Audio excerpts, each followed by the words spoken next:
Hola, hola, hola, bienvenidos una vez más al podcast. Y yo soy Luis y mi compañero y amigo está aquí. Chris, how are you?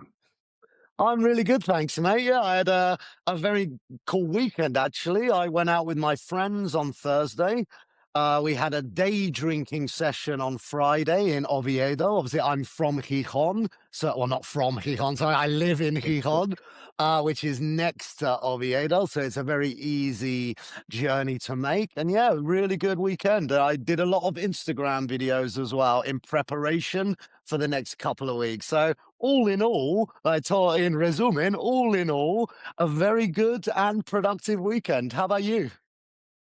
Perfect. Well, it was pretty good as well. It was pretty chilled, to be honest. On Friday night, I stayed in and relaxed at home. I watched a film. Then on Saturday morning, I woke up thinking, like, okay, I'm full of beans, meaning I'm full of energy. So I went out for a long run as well. And after that, I met up with a Spanish friend. I went to see him play football. Then we watched football. Then we met up with other friends. So, like you, my Saturday was daytime drinking, which is probably the best possible translation for the concept of like tardeo, which is common in Yeah, Spain. And I'm getting old, so I don't like going out late at night, but I love daytime drinking. yeah. It's because I went daytime drinking on Friday. I was asleep by 1 in the morning, Saturday morning, and then Saturday I wasn't hungover. So I was able to enjoy my Saturday. I was able to, as I mentioned, film some Instagram videos.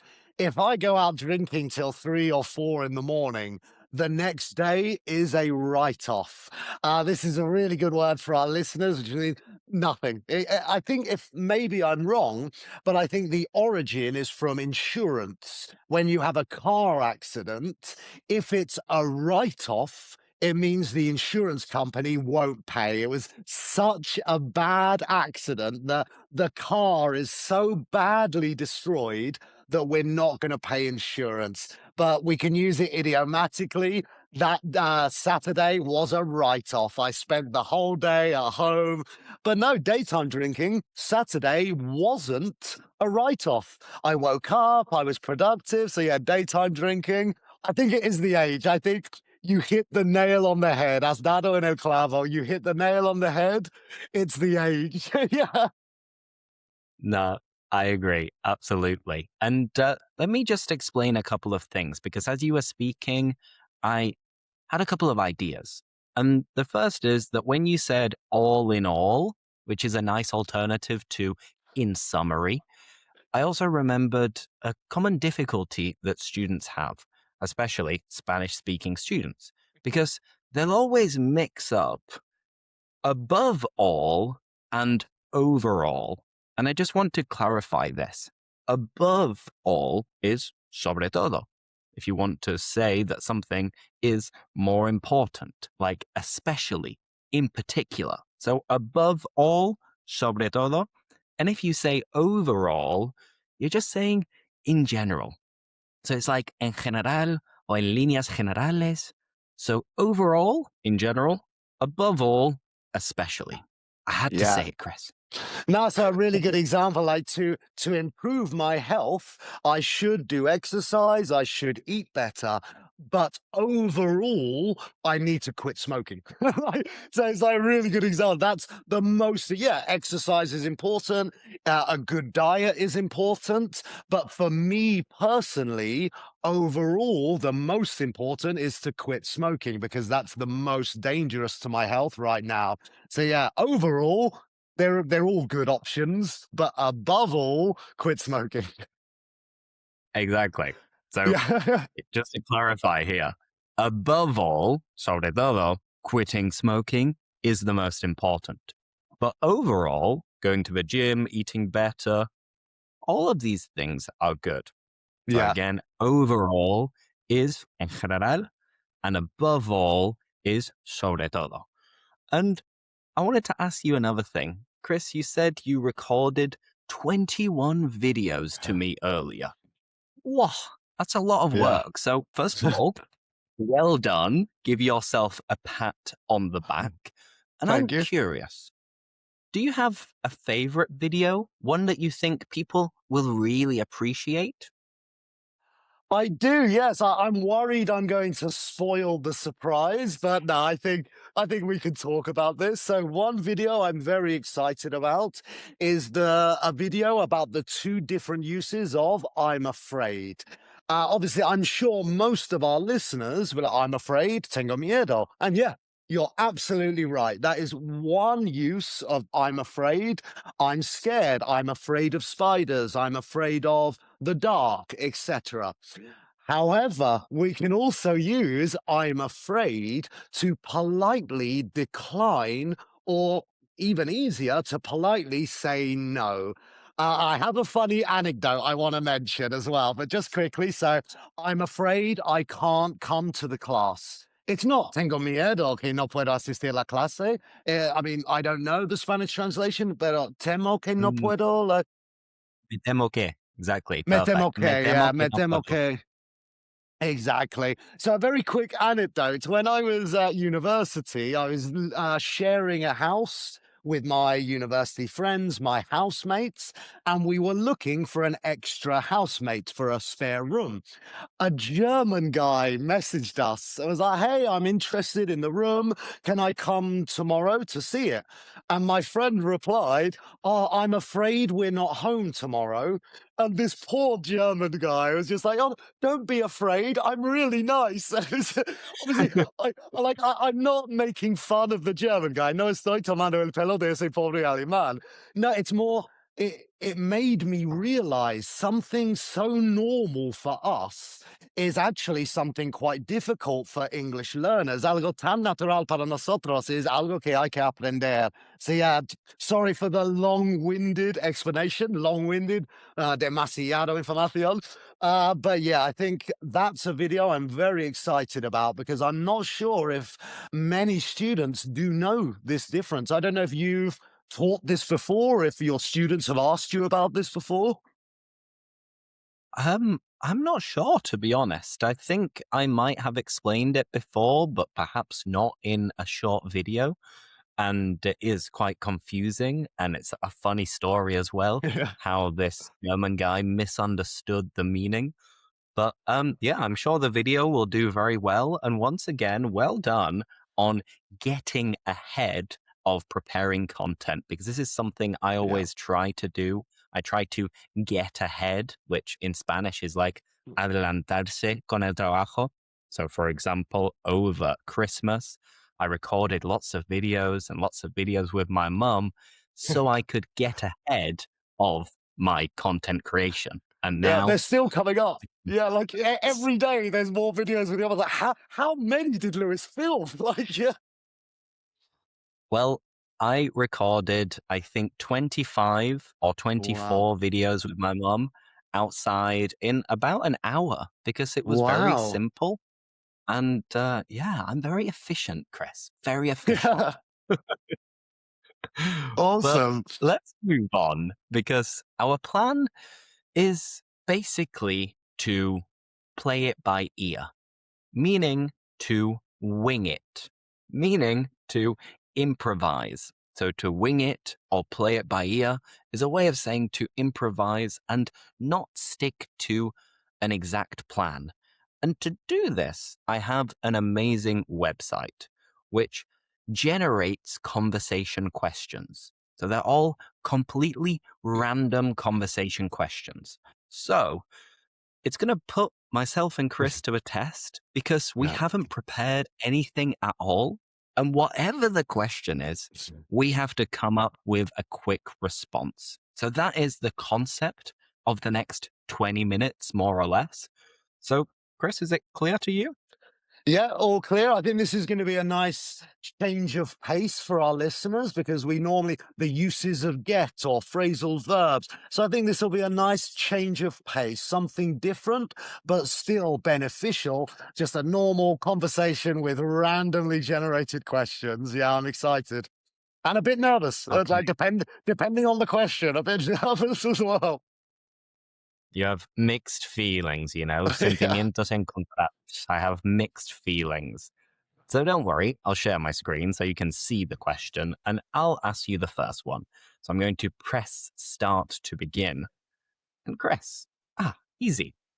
What easy. are the most popular sports in your country, in England? Yeah, well, I mean, football, obviously, soccer. Para nuestros amigos americanos, el soccer. But yeah, no, football obviously is the number one most popular sport in England. I think it's so popular. I want to maybe talk about the second and third most popular because football, we've talked football to death, which is a great expression. We've talked about football so much in our podcast episodes. We've talked it to death. So let me talk about rugby and cricket quickly. So I think rugby is very commonly known in Spain. I don't know about Seville. I don't know if your fiance has mentioned anything or if you noticed anything when you were living there. But in Bilbao and in Gijón, in the north of Spain, rugby is becoming a lot more popular. In Spain, nobody thinks of rugby. They think football, basketball, maybe handball. But now in the north of Spain specifically, rugby is becoming a lot more popular. I don't know if you've noticed anything, or sorry, in the past, you noticed anything in Seville? Seville, sorry. I didn't know No, whether to to say be Sevilla honest. or Seville, and I ended up saying Seville. But I mean, in Seville and in Spain in general, I don't think rugby is that common. It's true that I've noticed that maybe it is gaining popularity, but I don't know any Spanish people who play rugby or who are that into rugby. Personally, I Yeah. used to play rugby when I was at school and I liked it, but I was quite big for my age up until I was like 14. I was taller than average. I was a little bit chubbier than average as well. But then there was a turning point, un punto de inflexión, where I was playing rugby and I felt kind of superior almost to some other people because I was quite big for my age. And then at 14 years old, I stopped growing and I haven't grown since, which meant that suddenly all of these rugby players who I was competing against kept getting bigger and bigger and bigger, musclier, stronger, and meaner as well. So I Yeah. kind of thinned out. And when I was like 15, I was like, okay, maybe that's enough. Maybe rugby isn't for me anymore. But I like it. And the Six Nations is coming up soon, which for Yeah. me is lovely when you go to a bar or a pub and you watch England against France, Italy against Ireland, Wales against Scotland. It is just a great celebration of pub culture and rugby. Yeah. But sorry, you were saying that in the north of Spain, it's gaining popularity? Yeah, I don't know if it's maybe just in my experience. I mean, same as yourself, I haven't met anyone specifically, but lots of students, I like, they have friends who play rugby. I always see stuff on Instagram like, oh, in Asturias, hoy hay un partido de rugby. So I think it is gaining popularity, as you mentioned. Something I think just quickly before we move on to the next question, something I love about rugby is the respect in the sport.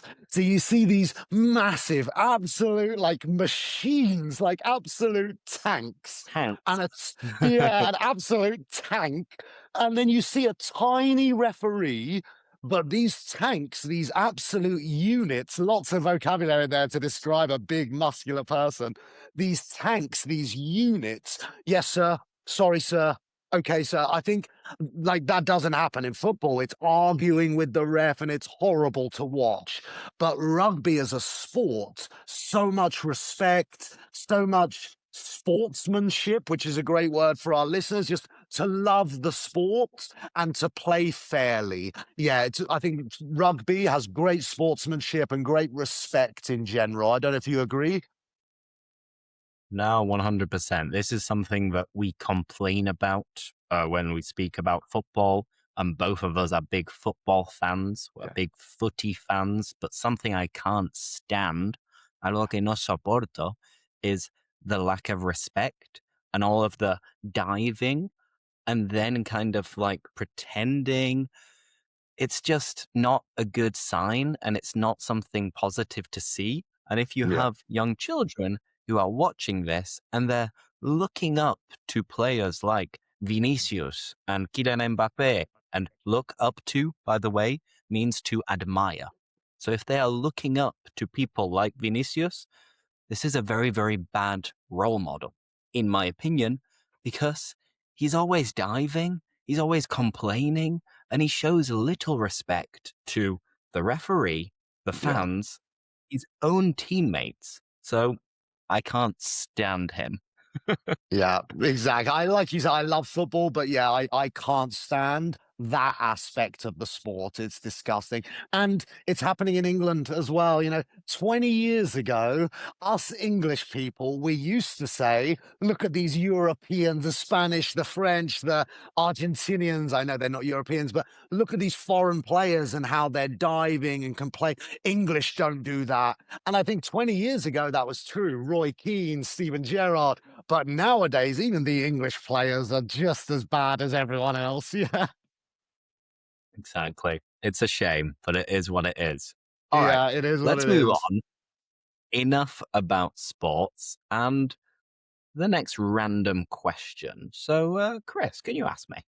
I'd love to. Yeah. So, Lewis, do you prefer to pay by cash, card, or do you prefer to be one of those, posh, stupid people that pays with their smartwatch? I hate those people. Sorry. If you're one of those people, stop it. Just stop it.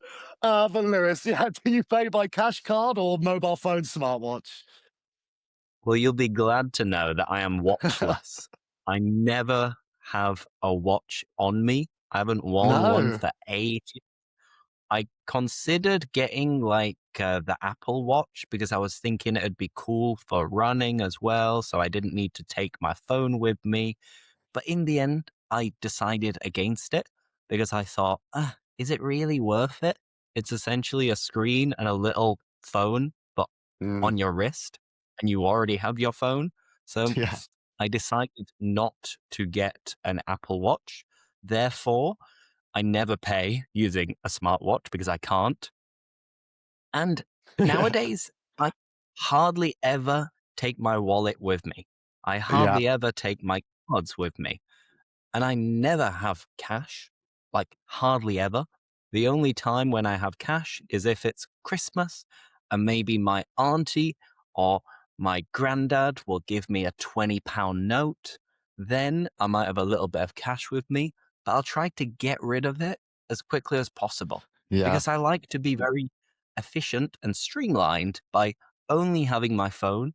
So, in response to your question, without a shadow of a doubt, I pay with my phone 99.9% of the time, and I never carry any cards with me, any cash. So, yeah, I'm that kind of guy. Phones Yeah. all the way. I'm the same. Yeah, it's always with my phone. I never use cash. I think when I was younger, even though we were still using phones to pay, but when I was 26, 27, I did take my wallet, but for the ID, like, to prove that I'm older than 18. But Uh-huh. now that I look like this, I don't need ID anymore. I don't need to prove that I'm over 18. So yeah, you're right. I don't even take my wallet when I leave the house. I just take my phone and my keys. That's it. Exactly. And There is just always the speaking, worry though. Just quickly, how did you not get worried about, like, what if my battery runs out? Cards don't have a battery. Do you not get worried? Oh shit. Oh, sorry. I don't know if we're allowed to swear on YouTube, but yeah, like, do you not you get just did it. worried? Like, yeah, just we'll find out. Yeah, we'll find out. So no, do you not get worried? They're like, oh, maybe my phone's going to run out of battery. What am I going to do? I mean, usually not so much, but that's because if I'm out, then I'll always know that if my phone is about to run out of battery, I'll know it well in advance. So Yeah, then I can go home and charge it quickly or stop using it so much. I can put it on airplane mode. It yeah, is true that it can be a concern, it can be a worry, but usually I try to prevent this from happening so I don't run out of battery. and therefore not be able to pay for anything. Because then, if you haven't got your phone these days, you haven't got anything really. Yeah. And one thing I was just going to mention, a little bit of advanced vocabulary. A couple of weeks ago, we were having a chat using British slang words. And if you live in Spain, a lot of people, instead of saying euros, 5 euros, 10 euros, 20 euros, they will say pavos, 5 pavos, 10 pavos, 20 pavos. In In the in Mexico, UK, they say barros. In Mexico, yeah, 20 barros way. aha, There you interesting. go. I've learned Just to teach you something. some teach you some Mexican Spanish. Maybe we have some Mexican listeners as well. But yeah, pavos in Spain, barros in Mexico. Ándale, way. Andale, güey. But sorry to But interrupt you because you're about to teach one of my favorite words. in the UK, we would say quid. So 5 quid, 10 quid, 20 quid. But there are some specific terms for specific amounts of cash as well. So if it's £4, it would just be 4 quid. There's no real alternative. But for five, we can say a fiver. Give me a fiver. I need a fiver, which is 5 quid. And we have the same thing for a tenner, 10 quid. And that's it, I think. After Yeah, that, I wouldn't there are say a a 20. few Yeah, yeah. months. A 20 or no? Yeah, sounds weird, doesn't it? And I think, yeah, just in case some of our listeners didn't hear Lewis's perfect explanation there, Lewis always said quid. Even when he said four, in English, we don't say quids because I know in Spanish it's pavos. Yeah, un pavo or dos pavos, tres pavos. In English, 1 quid, 2 quid, 3 quid. Pounds, yes, we put in plural, 3 pounds. But the word quid, always quid. We never say quids. Perfect. Awesome. Let's keep going then. We'll do Yeah. maybe one more each. So the next question is, who are your favorite actors? So, Chris, if you had Oh. to pick one, two, or three of your favorite actors slash actresses of all time, who would you go for and why? Wow. This is a hard question. Wow. So I'll tell you what I'm going to do. I'm going to tell you one of my favorite actors, not just because of their ability, but also because how I've seen them interact with other people on chat shows or in interviews. Jennifer Lawrence. I love Jennifer Lawrence, the actress from The Hunger Games. Again, she's an amazing actress. She's an Oscar-winning actress, but also I've seen lots of interviews with her. I've seen her on Graham Norton, which I'm sure you know, Lewis. For any of our listeners, a very popular chat show in the UK on BBC. Very, very popular with some of the biggest celebrities in the world. Yeah, whenever she's on these chat shows, she always makes everybody laugh. She just seems like she is a really nice, energetic, and enthusiastic person. So I think those two things mixed together make her one of my favorite actors of all time. I love Denzel Washington, for example, but more because of his acting ability. I haven't seen him in many interviews or on many chat shows, but acting a bit, well, yeah, Denzel as an actor. Amazing. Honestly, I could go on for hours. Yeah, Tom You could go Holland on and is on and another on. actor I love. Yeah. What about you, Lewis? Before I start telling you 100 different actors that I love, what about you? Could you pick one or two? Yes, and I'm going to go with comedy. So, off the top of my head, I would say my number one favorite actor, not necessarily for his acting skills, but for more who he seems to be, what he seems to be like, personality wise. His laugh is amazing as well. And a lot of films that he has created or produced are just classics, in my opinion.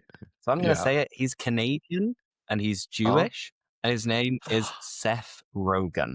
Yeah, Seth I thought you were Rogen. talking about Ricky Gervais at first. I thought you were talking about Ricky Gervais, but no, yeah, Seth Rogen also has a really funny laugh. Yeah. Yeah. I mean, I could definitely include Ricky Gervais as well. And I was just thinking like comedians because I love so many actors and different actors are good for different types of roles. But immediately when I'm thinking of like who they are and their ability to make me laugh, Seth Yeah. Rogen, I just think is a legend. Ricky Gervais as well. And if we're following on the theme of The Office, what's the name of the main? Steve Carell as Steve well. Carell, Love yeah. Steve Carell and Will Farrell as well in Yeah, like I the was just about to say, Anchorman. yeah. Will So all Ferrell of is these hilarious. funny guys that the only films that I like rewatching are comedies. I never really rewatch that many thrillers. Well, I rewatch Lord of the Rings all the time, but I guess that's a special case. Oh, But yeah, that's an exception. That's go- that's the greatest trilogy ever made. Yeah. I agree. I agree. But no, Seth Rogen, Steve Carell, Ricky Gervais, Will Farrell, all of these people, they just crack me up. They make me laugh Yeah. so much, which is why I'd probably go for them as being my favorite actors of all time. Yeah, and again, I mean, talking about what I was a lot of those actors you just mentioned also seem like very nice people. Whenever I see them on interviews, Seth Rogen is also very down to earth, which is a great expression for our listeners, which I don't know in Spanish, but it's a celebrity who doesn't act like a celebrity. They act like a normal human being. They're down to earth. Do you know the Spanish for that, Lewis? I mean, it's an adjective, so it's kind of like realista or práctico, or you could maybe say like una persona con los pies en la tierra, like Oh, somebody okay. with their feet on the ground, which perhaps there's a slight difference in meaning, but it's more or less the same. So he's a down to earth guy, meaning a normal person, a realistic person, and somebody who fame hasn't gone to their heads. No Yeah. se le ha subido a la cabeza la fama. But yeah, a lot Fact. of those actors, I can name some actors who are not down to earth. You know, they think they're better than everyone else. They don't talk to their fans. They don't sign. You know, they think they're better. But yeah, Will Ferrell, Seth Rogen, Ricky Gervais, all of these people seem very down to earth. We'll never know for sure because we haven't met them, but se parecen, they seem very down to earth. Absolutely. All right, let's do one last question. So, Chris, you can ask me this next one. I love how you quickly skipped that previous one. Yeah. Uh, so, do you believe in ghosts?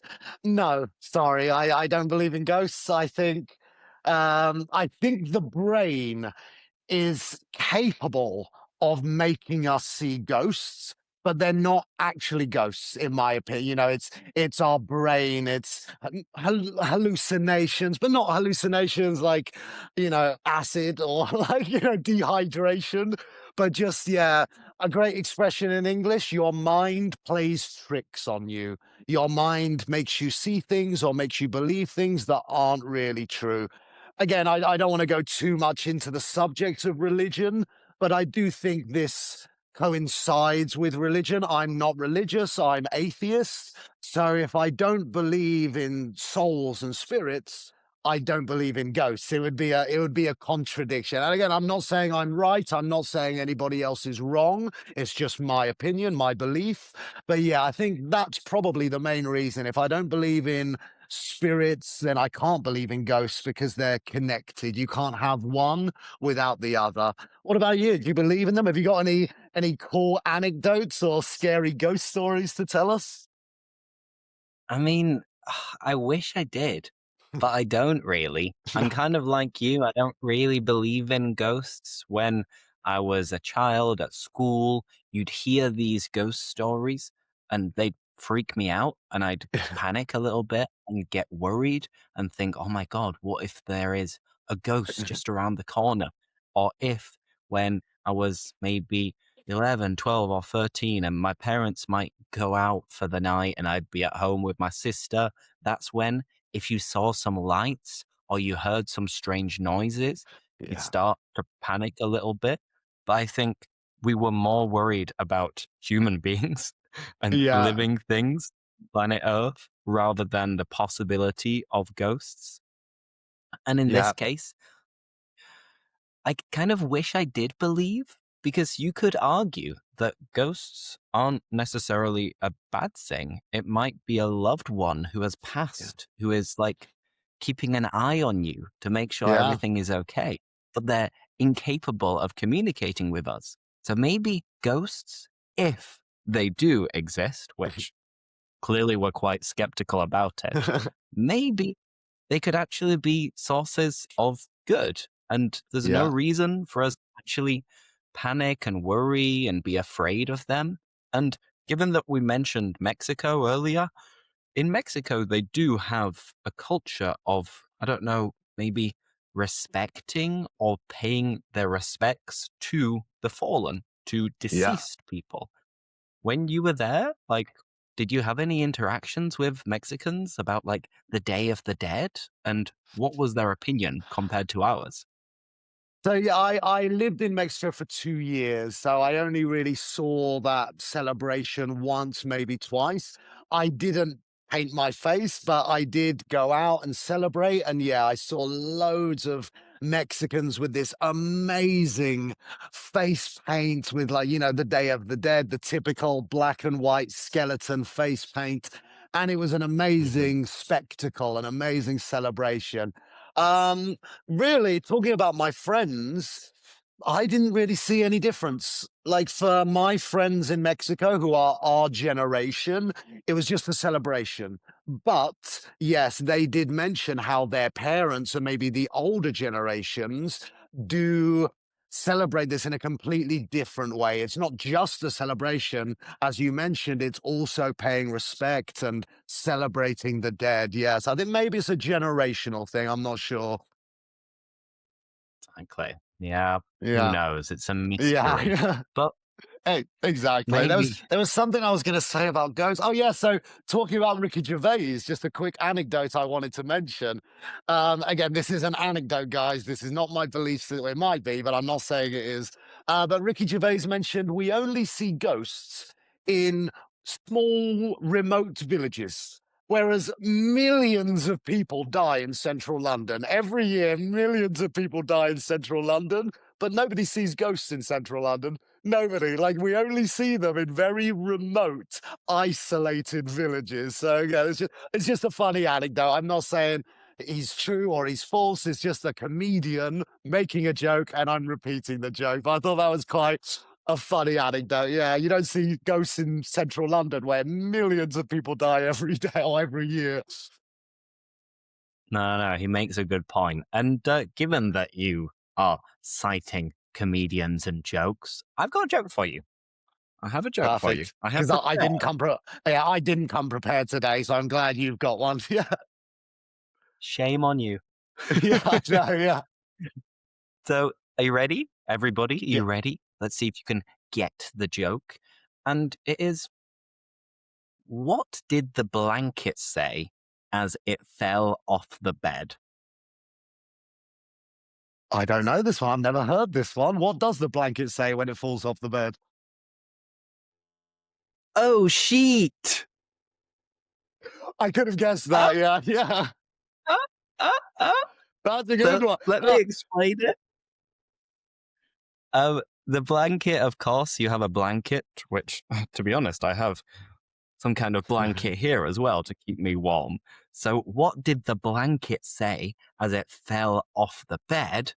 Then you have sheets on your bed, like sábanas, essentially. So, what did he say? Not, oh shit. He said, oh, sheet.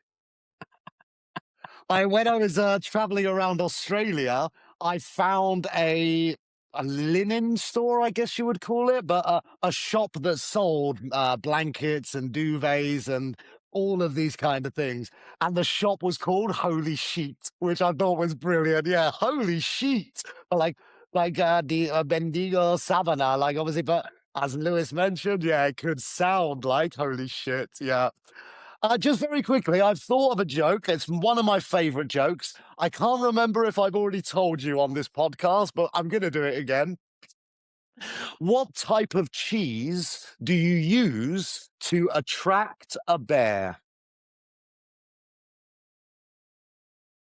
I mean, I know it. I know it. So over Camembert! to you. Camembert! Come on, man. Come on, man. Camembert! Oh, I'm sorry. I think I might have told that one before, but I think it's so good. It's worth retelling. Yeah, Camembert! It's brilliant. It's so good. And notice that Chris said it's worth retelling. And this is a very common mistake as well, using worth, because we always need to remember that you need to say it's worth it or it's worth plus ing. So it's a joke so good that it is worth retelling and it's worth listening to again. Yeah, hopefully. Maybe our listeners disagree, but Maybe, maybe. So on that note, let's call it a day. Let's finish off. So thank you everybody for watching or listening. Hope you enjoyed it. And we'll be back same time again next week so we can talk about something else. So thank you everybody and thank you, Chris. no, thank you very much, everyone. Have a great one.